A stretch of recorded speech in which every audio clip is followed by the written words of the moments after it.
Scott from Edge Specialist Advisor Network. Hope you're all well.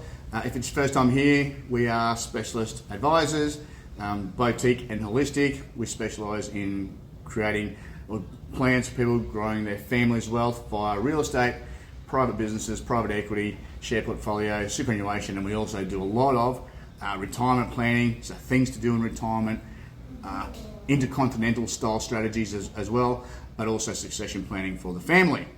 All right, one of the things that we've been doing is investing rules, so rule of thumb, back of the envelope calculations that people can use in their everyday life, because people come to me and say, Scott, I just want a couple of some easy things.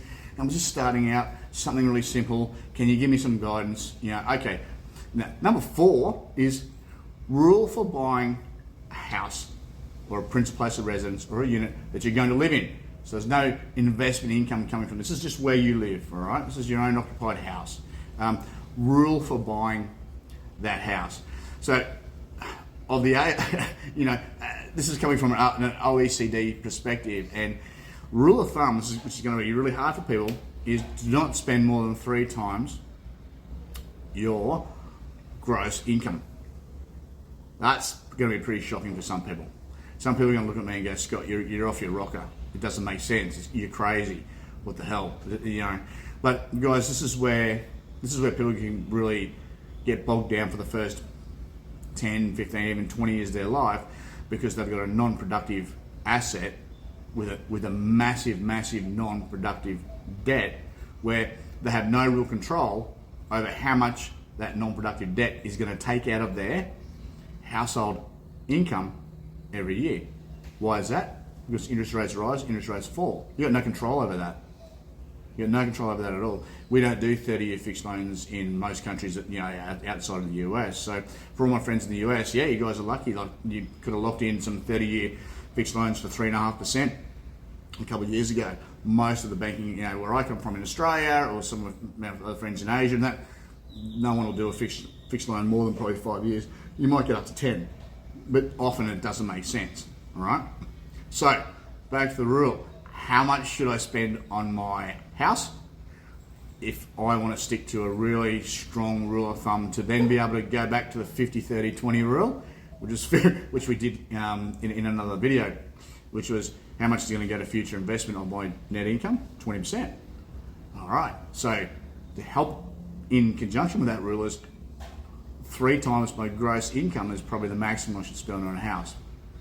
So is that tricky though? It's going to be very hard for some people, especially in Australia, where housing is some of the most expensive in the world relative to wages, but also on an actual level as well. But if I've got maybe I've got a couple and they're earning $75,000 each. So I've got 2 people, just married, no kids yet, $75,000 each is their wage. All right, that's a household gross income of $150,000. So the house I'm going to buy for my first house should not be more than $450,000. Gets a bit harder when you're doing one income, doesn't it? But the rule is there for a reason. The rule is there for a reason. So it's to not put you under so much financial stress, so that you can also invest for your future lifetime. And the reality is, you're not going to, especially if it's your first house, it's not going to be your forever house. It needs to be a smart decision as well, not an emotional decision. So, guys, I know that one's going to be pretty hard. There's going to be some people shaking their head or saying that I'm off my rocker. I didn't create this rule of thumb. It's come from a lot of financial advising mixed in with OECD figures. But this is what allows you to then still be able to invest. So let's go again. Rule of thumb: household gross income no more than 3 times is what your house price should be.